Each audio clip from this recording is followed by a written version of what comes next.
Good afternoon, Phoenix. Welcome to the Good Life with Lancer, Dr. Fitness. That's me.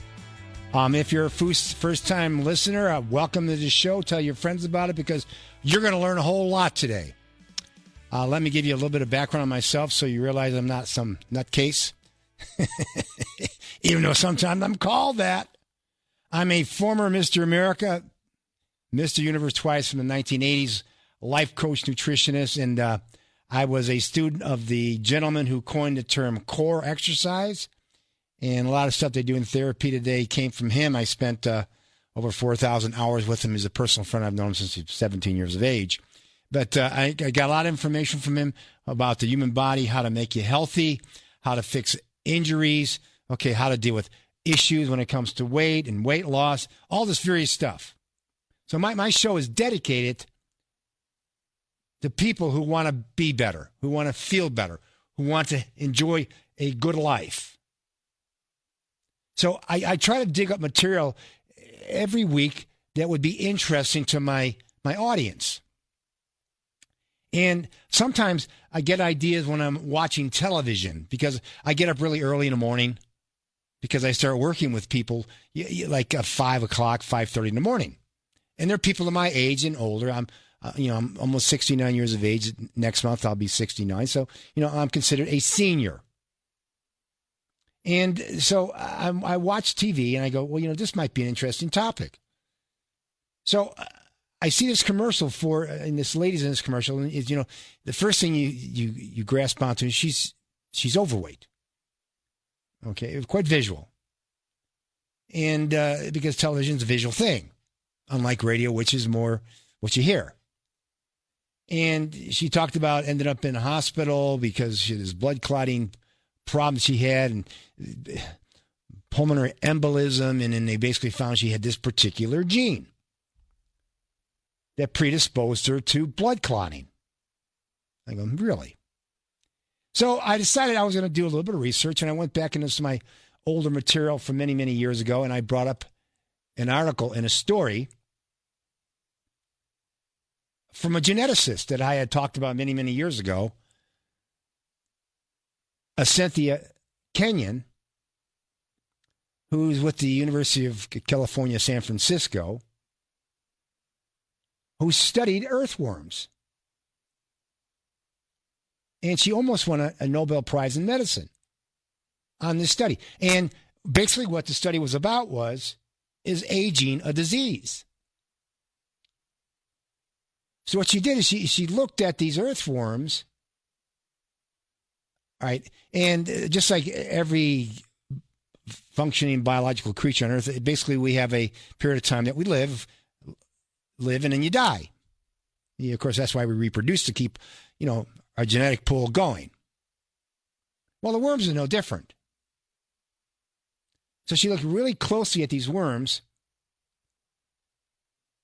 Okay, and she was able to isolate the genes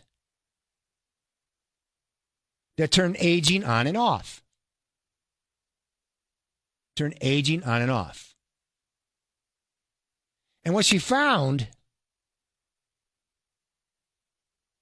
that the genes that turn aging on and off, she called the aging gene the Grim Reaper, and the anti-aging gene, Sweet 16. And she found that there's a particular hormone that we have too, just like these worms do, that's triggered or turned on, that transcribes the genes. And this hormone that transcribes the genes, is insulin. And I go, boy, this is interesting. And insulin turned on the Grim Reaper. It accelerated aging.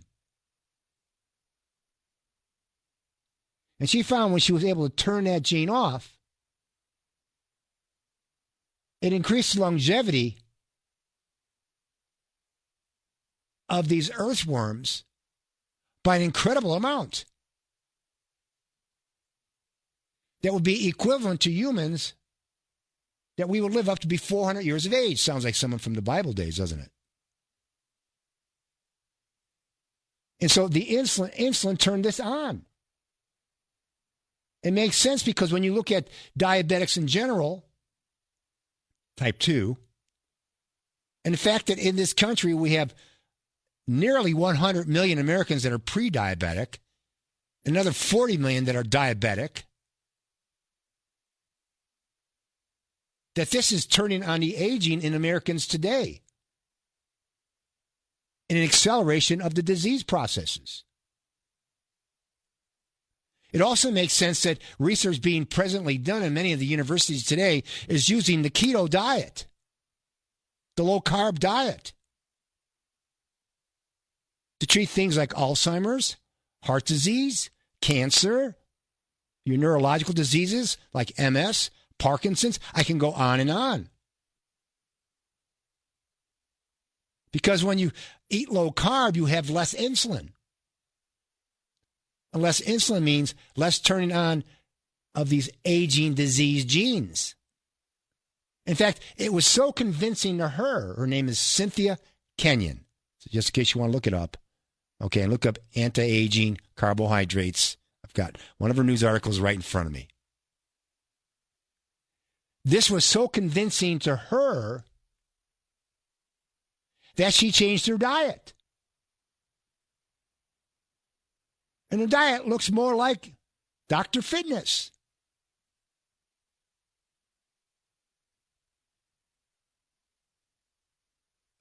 No bread,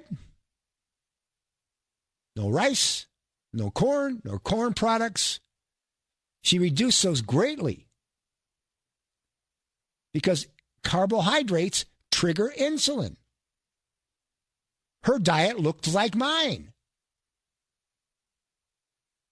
So when I see all these guys out there and they're pushing keto big time, you know, they know. They've seen this. Just like Dr. Kenyon did, Professor Kenyon. And again, she almost won a Nobel Prize in medicine, and she should have. But what does this do? It doesn't sell drugs. Number one selling medication today are weight loss medications like Ozempic, Wegovy, Mounjaro, things like that.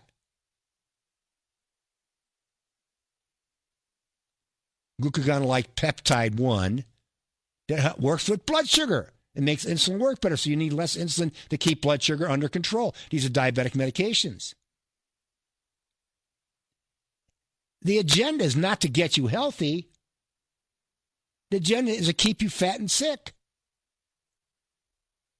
Because if you're healthy, you don't need to be taking an armful of drugs. Because you're not sick.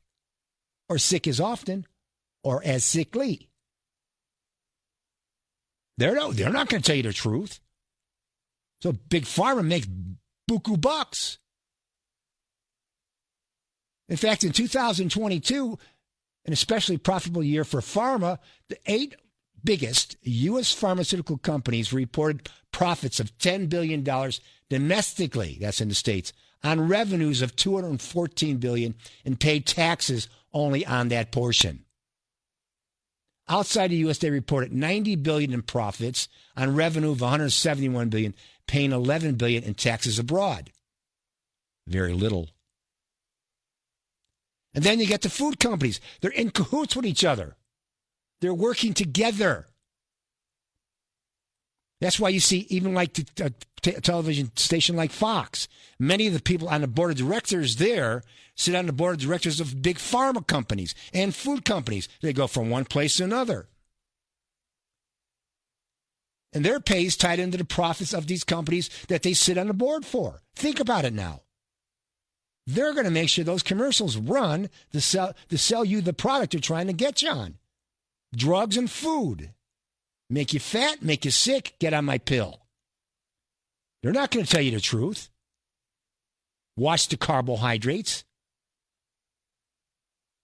That's why, when I'm going to switch channels here for a second. You see all the stuff going on this week with all these different things in the universities, and all these kids protesting and whatnot. And one of the demands, get this now, is a vegan diet, vegan food. Oh, my God, give me a break. Vegan, high carbohydrate, you want to manipulate? There we go. But the objective is not to get you healthy, it's to keep you sick. And particularly as when you get older, they're not going to tell older people, watch the carb intake. They want to dry up all your Social Security money you're getting on medications. You're not getting those free. Of course, then you have the insurance companies who up their rates for medical care because more people are sick. So they charge, you've got to pay it, otherwise you have no coverage and you're going to go bankrupt. So the stuff that she talked about many, many years ago, I feel like John the Baptist, voice in the wilderness, crying out, repent, repent. The only way to solve this, and she says this in her article, okay, where she talks about exercise, because exercise is a very effective way of reversing insulin resistance. But particularly as we get older, more and more of us exercise less and less because why? I don't feel up to it. I don't have the time. Bad excuse. You don't move and you're going to lose. That's why I put my business together 30 years ago to help people in my age group, older people. I wasn't older back then, but I was working with older people because we need it the most. And again, we're talking about this research done by Dr. Cynthia Kenyon, okay, on aging. And so I've got this article, her article in front of me. Again, I share this from time to time. You know, what really triggered this is when I was watching television and they had a commercial for a medication. This lady supposedly had a gene that turned on blood clotting. Well, what they didn't say, she also was very heavy. So most likely this stuff about insulin applied to her as well. Now, this is in Dr. Kenyon's article. Professor Jeff Hawley, who specializes in insulin-like growth factor, confirms that this process is linked to cancer of the prostate, breast, and colon. In fact, insulin levels triggered by high carbohydrate consumption could be what connects many of these big killers. Research is at early stage, but raised insulin triggers an increase in cholesterol production in the liver. Here we go. Makes the walls of the blood vessels contract so blood pressure goes up, and stimulates the release of fats called triglycerides linked to heart disease. Bingo! What Dr. Fitness has been saying for so many years, right here. It's all about nutrition. It's all about exercise. And many of us don't do this stuff. And you're not hearing this in mainstream media or in your medical field from your doctors. They should have this right in front of them. Cholesterol production triggers cholesterol production. Insulin does that. Think about it. What causes an increase in insulin? Blood sugar, blood glucose. Your body produces insulin to bring it down. That triggers production of cholesterol in the liver. What do statin drugs do? Statin drugs step in the metabolic pathway in the liver between insulin, and the enzymes in the liver to make what? Cholesterol. HMG coenzyme A reductase. That's the enzyme in the liver that makes cholesterol. It interferes with that. And that's why people on statin drugs have an increased risk of what? Developing diabetes. Or if you're diabetic, progression of it, getting you on more drugs. There we go. One of them is insulin. So if insulin triggers this process, taking insulin will accelerate it and make it worse and make the other disease accelerate themselves as well. You got the picture? Hope you do. So this is all lifestyle. And then she goes on to say about exercise. One way to reduce insulin levels is to exercise, which makes you more sensitive to it, which in turn means you need less of it, meaning less insulin. It also gives another health benefit in a surprising way. Exercise actually increases the level of damaging free radicals, which stimulates the body to produce more protective antioxidants. to prevent disease. But you're not hearing this. This also supports the research done at Tufts University on drugs versus exercise when it comes to diseases, things like stroke and heart disease and things like this. Who benefits the most? And interestingly enough, they found the benefits from the exercise done on over 339,000 people was as good or better than the medications in regards to the benefits. As good or better. Exercise is free. Drugs cost you more, cost you money. And interestingly, in that study, it showed that medications only need to be researched, or used on about 500 to 600 people before they're approved to be used by the medical field. Interesting, isn't it? But I bet you're not getting this information, are you? I don't think so. So you need this diet portion to get things under control. So it substantiates why we're seeing so many people grasping at the keto or low carbohydrate diet. Keto's a marketing term. As a way of reversing some of their problems. Then they come out with a medication, or had them, to use on people who are, and I want to say this in a very kind way, lazy. To take things like Ozempic and Wegovy, Mounjaro, and things, those kind of medications, which all have side effects, to do what they can't do, which is to eat less carbohydrates and keep blood sugar down. And they cost a lot of money, and you can't stay on them forever. And some of the risks on these drugs is increased risk of pancreatitis. You don't want to make your pancreas sick, believe me. And thyroid cancer, digestive issues. I can go on and on and on. But anyhow, these are lifestyle things. And we know as we get older, seniors, we become more insulin resistant.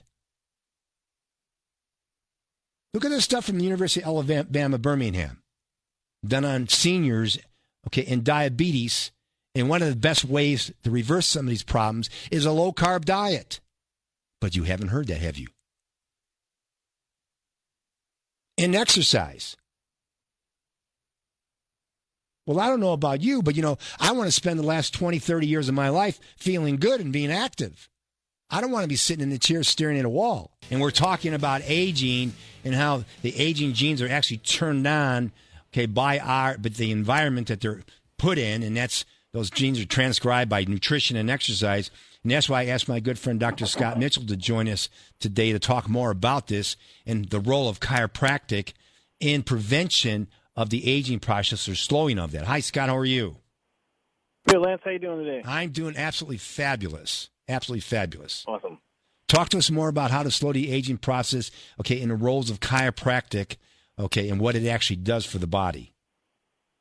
Well, overall, what you're talking about is movement. If once we stop moving, that's when our body really deteriorates and starts aging very quickly, and mostly our brain starts to shrink if we stop moving. So chiropractic is instrumental in allowing people to move and keep them moving as long as they want to. They can exercise and do all the things they want to do. And then the second thing would be a form of arthritis, degenerative disc disease. That's our philosophy in chiropractic care, that if you have vertebral subluxations, or basically a vertebral joint segment that's not functioning or moving correctly, then it's going to deteriorate over time. We see that at x-rays routinely. And we also see on x-rays, if you look at the left side of the thoracic spine, which is like your mid-back, the left side of the thoracic spine never gets arthritis on it. Really? Why? Yeah, because the abdominal aorta is always pumping and pushing up against it. So that shows that proper movement, if we always have movement of the spine, then things won't wear out, or they'll wear out a lot more evenly.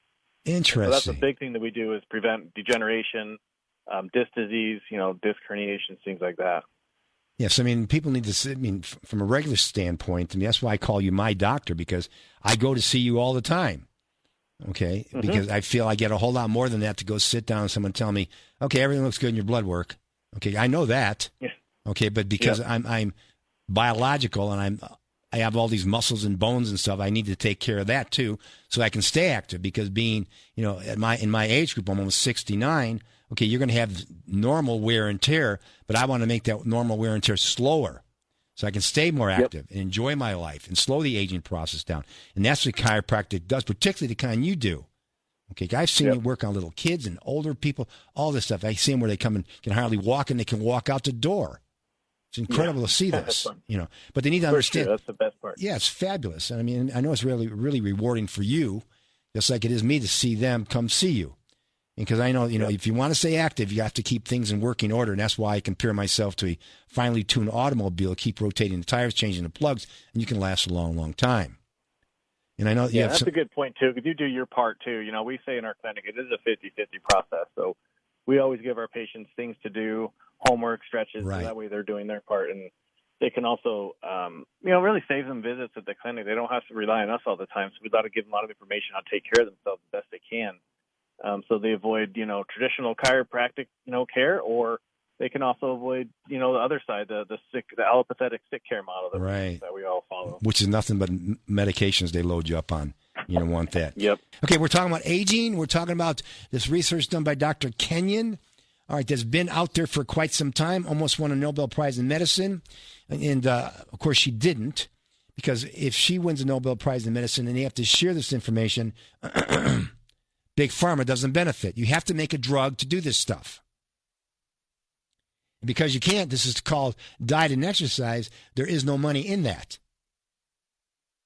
There's money in food to make us fat and drugs to take to treat the conditions that we've created from the food.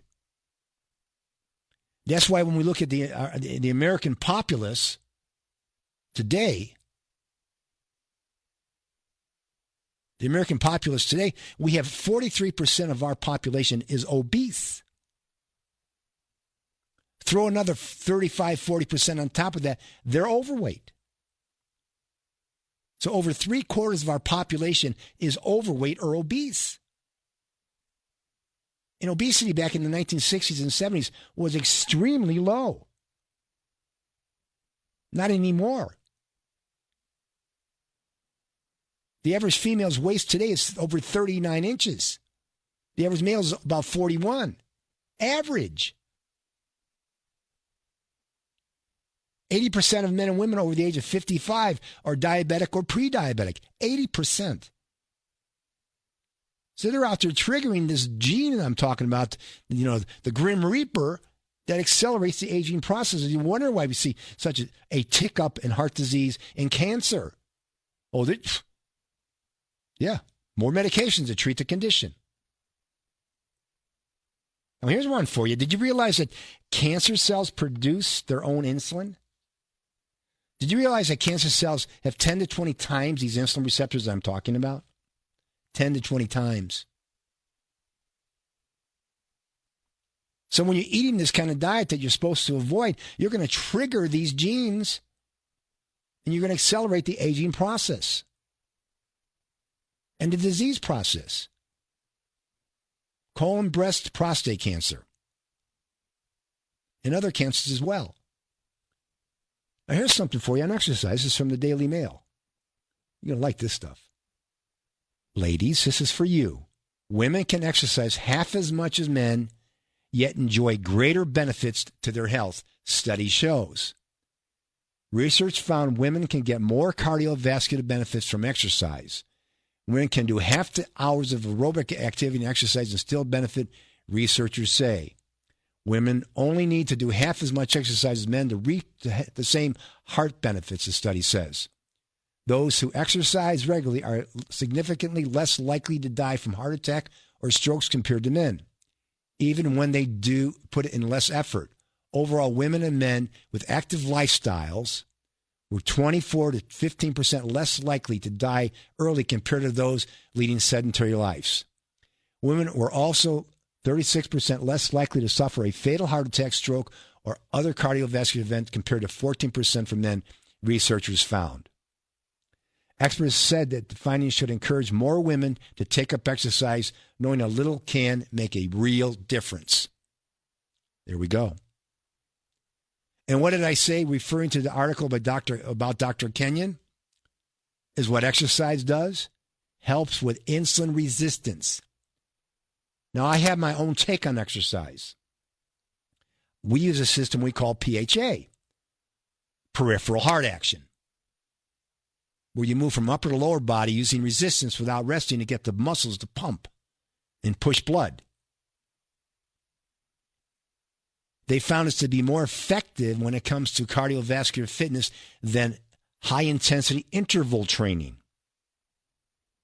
Yes, more effective. 30 minutes, 2 to 3 times a week. And I studied under the man who made this system famous. So I know it really, really well. All right, anyhow, we're talking about this stuff, the studies that were done by Dr. Kenyon and how important it is to make these lifestyle changes. And I've got another one in front of me. You've got to get the message by now. Why take your life savings and spend them on drugs when it's about food and fitness? And this is from Clinical Advisor. Get moving, exercise, and insulin resistance. And it says here, an estimated 24% of adults in the U.S. have been diagnosed with insulin resistance, and 11.3% of the U.S. population has diabetes. The hormone insulin is released by the islet cells in the pancreas in response to circulating glucose levels. Now, I'm going to explain this to you. Glucose is carbohydrates. And when you look at the marketing of food products, it says no added sugar. That should send up a red flag to you to read the label further and see what it says about carbohydrates. Because carbohydrates, except for fiber, are converted to glucose. Yes, it ultimately ends up as glucose. Elevated glucose levels result in increased insulin levels. Insulin resistance is defined as impairment of the body's ability to control blood glucose levels, that's blood sugar. This stems from the inability of peripheral tissue cells, including the skeletal muscles, adipose, and liver, to respond appropriately to insulin. Now, your peripheral tissue are your arms and legs. Arms and legs. PHA training. Instead of insulin being used for peripheral cells to metabolize glucose, arms and legs, it remains in the bloodstream, causing circulating glucose levels to rise. Eventually, the islet cells can no longer maintain the high production of insulin, and patient develops type 2 diabetes. Research on prescribing exercise to reduce diabetes. Insulin resistance provides insights of which exercise and what duration of activity is best. Right there. You can't avoid the exercise. You need to be doing it. So if you heard what I talked about and what I said about Dr. Kenyon and her work on earthworms and isolating the Grim Reaper, the aging gene, and the Sweet 16 gene, the one that slows aging down, and that gene, those genes are triggered by insulin levels, then this should make a lot of sense to you. And how it was so convincing to her in her research. And again, she almost won a Nobel Prize in medicine, and she should have. That she changed her diet to look like mine. She changed her lifestyle to look like mine. Exercise, diet, low-carb intake. Insulin goes up when your blood sugar goes up. Blood sugar goes up when you do what? Eat carbohydrates, bread, rice, pasta, corn products. Now, I'm not trying to make this boring for you. Sweets, fruit juice, things like that. I'm just trying to say you need to control this and not have as much of this food as often. So when we do our nutrition plan, you'll get a designated, we call it a meta or cheat meal, where you go enjoy yourself. The rest of the time, it's low carbohydrates, vegetables, and good proteins. So if you're just sick and tired and you've listened to my show today, say, you know what, I need to share this with friends. Tell your friends in other parts of the country. They can go to iHeartMedia, put my name in my show, and it'll pop up. The podcast will be there. Spotify has it as well. Plus my own YouTube page. Just put my name in, Dr. Fitness Lance Dreher. And you'll see it there. Okay, Jim's going to put this up on the internet. You'll see my show. You'll be able to hear this stuff.